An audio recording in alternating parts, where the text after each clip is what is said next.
पीरज़ादा मोहम्मद सैयद जब ग़ुलाम नबी आज़ाद की किताब आज़ाद पढ़ेंगे तो डेमोक्रेटिक प्रोग्रेसिव आज़ाद पार्टी से जो अलग होने का फ़ैसला उन्होंने लिया है, मुझे यकीन है उन्हें बहुत शर्मिंदगी होगी। मैं ये बात ग़ुलाम नबी आज़ाद के हक़ में कसीदे पढ़ने के लिए नहीं कर रहा हूँ, बल्कि ग़ुलाम नबी आज़ाद ने अपनी किताब आज़ाद में जिस तरीके से पीरज़ादा मोहम्मद सैयद का ज़िक्र किया है, वो ज़िक्र इस बात के लिए इंसान को मजबूर करता है कि आप ये कहें कि पीरज़ादा मोहम्मद सैयद ने ग़ुलाम नबी आज़ाद से अलग होकर ग़ुलाम नबी आज़ाद का दिल तोड़ा है। क्योंकि ग़ुलाम नबी आज़ाद अपनी किताब आज़ाद में पीरज़ादा मोहम्मद सैयद को लेकर लिखते हैं कि करप्शन के मामले में 2005 से लेकर 2008 तक का जो मेरा टेन्योर था, उस टेन्योर में मैं करप्शन को लेकर बहुत ज़्यादा संजीदा था और मुझे ये था कि करप्शन का कोई भी मामला मेरे सामने आएगा, मैं उस मामले पर फ़ौरन कार्रवाई करूँगा।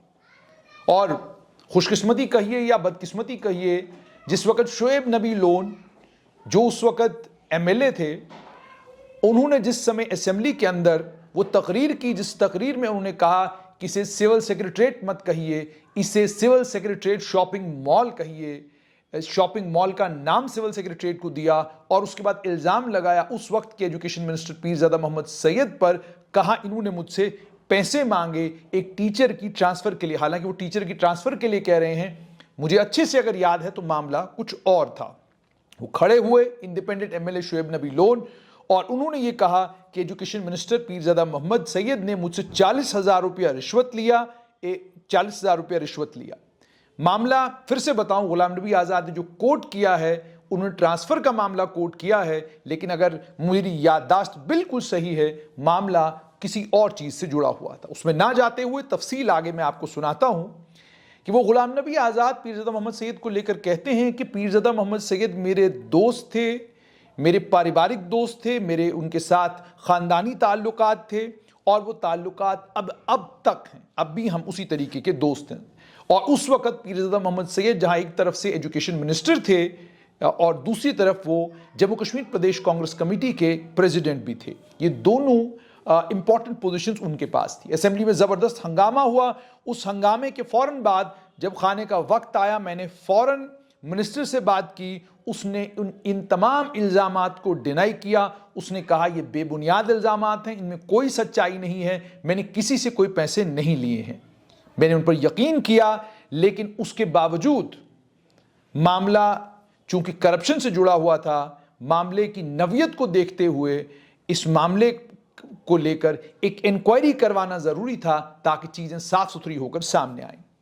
मैंने फ़ौरन गवर्नर को फ़ोन किया और मैंने गवर्नर को कहा कि मैं पीरज़ादा मोहम्मद सैयद को अपनी कैबिनेट से ड्रॉप कर रहा हूं।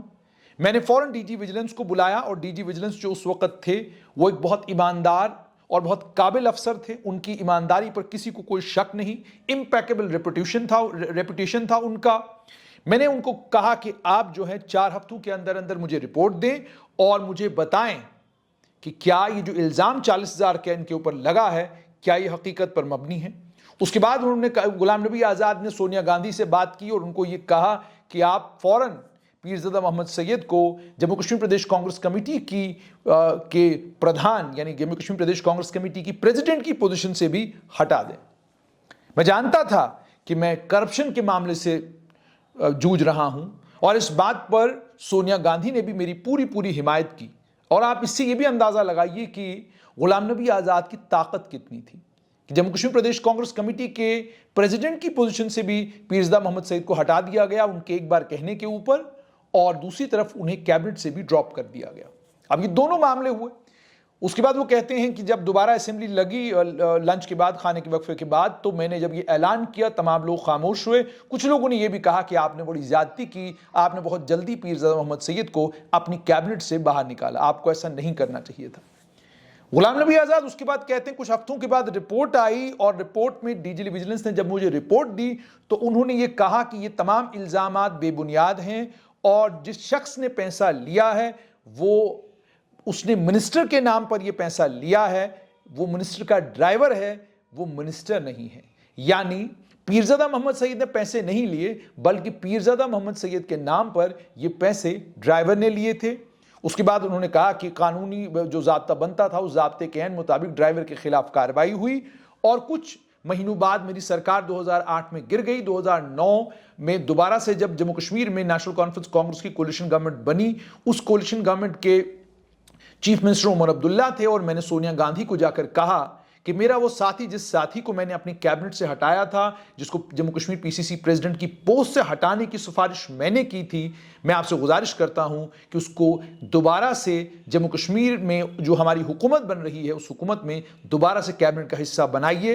मैंने ये कहा, और क्योंकि उसका नाम जो है विजिलेंस डिपार्टमेंट ने क्लियर किया है, उसके ऊपर कोई इल्ज़ाम अब बाकी नहीं है।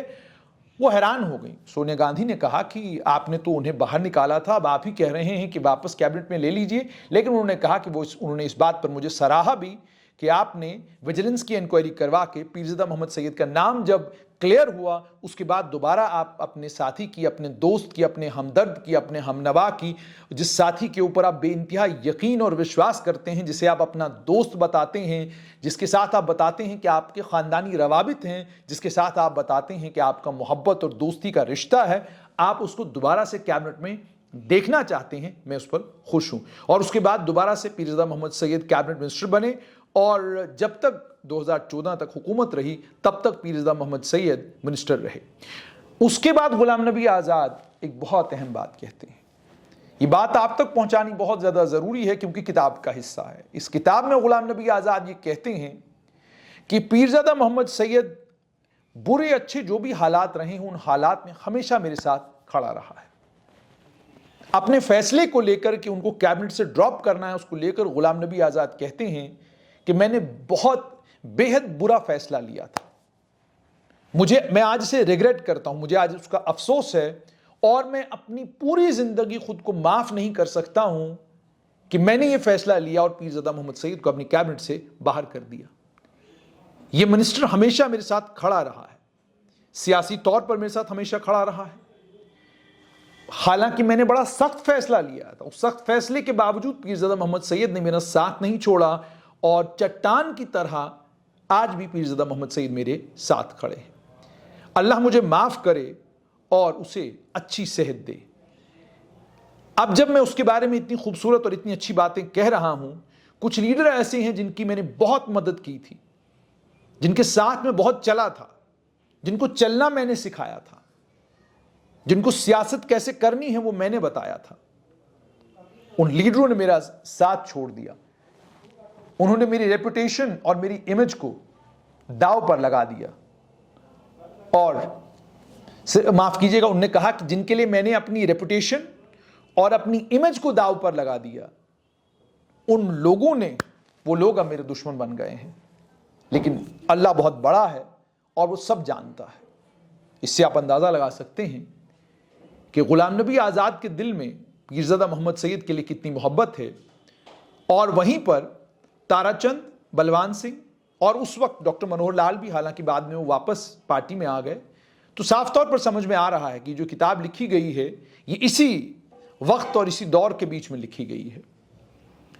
और यहां पर गुलाम नबी आज़ाद का ये कहना कि वो मेरे दुश्मन बन गए हैं, जिनकी मैंने मदद की, जिनका मैंने साथ दिया, जिनके लिए मैंने अपनी इज्जत को, अपने विकार को दांव पर लगाया, वो लोग मेरा साथ छोड़कर चले गए। और वहां पर मेरा एक साथी है, जिस साथी को मैंने कैबिनेट से बाहर किया, जिस साथी के ऊपर करप्शन के इल्जामात लगे, मैंने विजिलेंस से इंक्वायरी करवाई, ये सब कुछ मैंने उसके साथ किया और मैं आज भी अपने आप को उसके लिए माफ नहीं कर सकता हूं।